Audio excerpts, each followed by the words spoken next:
오빠.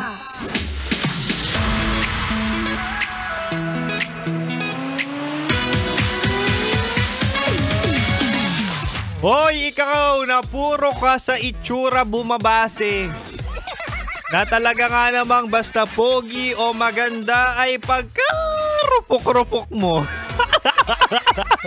Hoy, aminin nyo, ang daming ganyan na kapag nakakita ng gwapo o maganda ay talaga nga namang nagti-360 ang kanyang ulo. Ulo saan? Ulo sa... Siyempre ulo sa taas. Oo, yung mga ganyan, no? Kaya ang rupok-rupok kapag may itsura. Yan din ang dahilan kaya ikaw ay merong trauma at nasaktan. Kasi yung mga ganyang itsura, imposibleng isa lang ang jowa niyan. Huy! Mahal. Ano yung kasi ko? Kimchi no emneda. Ay, Friday na. Finally, Friday na. At syempre, ang napapakinggan mo ang Spicy Opo mo sa radyo na kapag natikman mo, hahanap-hanapin mo. Ako to, mahal si DJ Kim Chino at makakasama mo ko 69 tayo.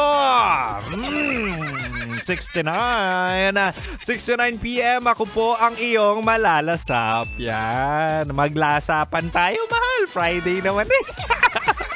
Hindi, mahal, no? Pero minsan, may mga tao talagang may face card na tinatawag na talaga nga namang grabe yung nagagawa ng kanilang maaliwalas na muka.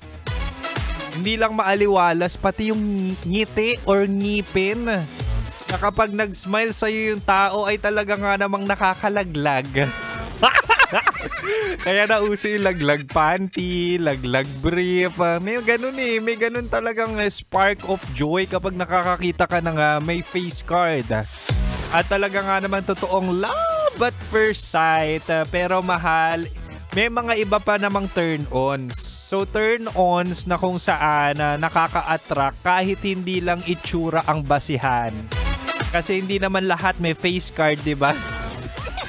Tapos dahil choosy ka at gusto mo ng love life, umahanap ka ng may face card, hindi naman lahat nabibiyayaan nun. Kaya ang ending, hirap na hirap ka magka-jowa. Sige, eto meron ako mga bibigay sa'yo na turn-ons na pwede mo namang i-consider at malay mo pag kinonsider mo, makahanap ka na ng forever. Sige, tonight sa ating Chinitox, usapang pag-ibig mula sa chinito ng buhay mo. Ibibigay ko ang 3 non-physical turn-ons ng tao. Para hindi lang puro itsura ang nakakapagpakilig sa'yo at nakakapagpawet. Nakakapagpawait. Wait, hintay yun hintay. Ito na, mahal.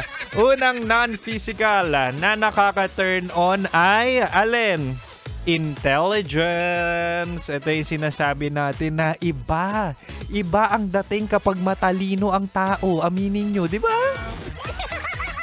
Ako, mahal, iba kasi yung depth, yung lalim at talaga nga namang yung mga substance ng sinasabi ng matalinong tao. Kaya nakaka-turn on kapag ka-date ko, kunwari sasabihin niya may mga topics siya na talaga nga namang malalalim at talagang may patutunguhan ng conversation. Nakaka-turn on. Diba? Kaya kadalasan sa mga dinidate ko talaga ay doktor, attorney, name it, kahit anong profession.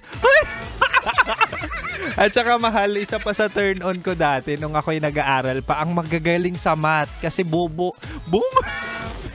Ingot-ingot ako sa math. Ako yun wala akong sinabi ibang tao. Ako ay mahina talaga sa math.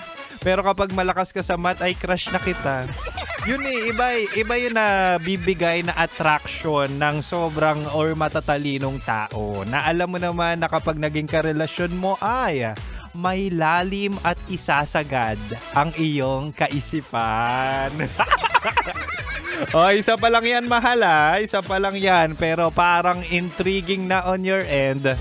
Meron pa akong 2 at si Kim Chino ay makakasama mo hanggang 9 p.m. pa. Kaya, mahal, manatiling nakatutok dito lang sa 90.7 Love Radio. Kailangan pa bang i-memorize yan?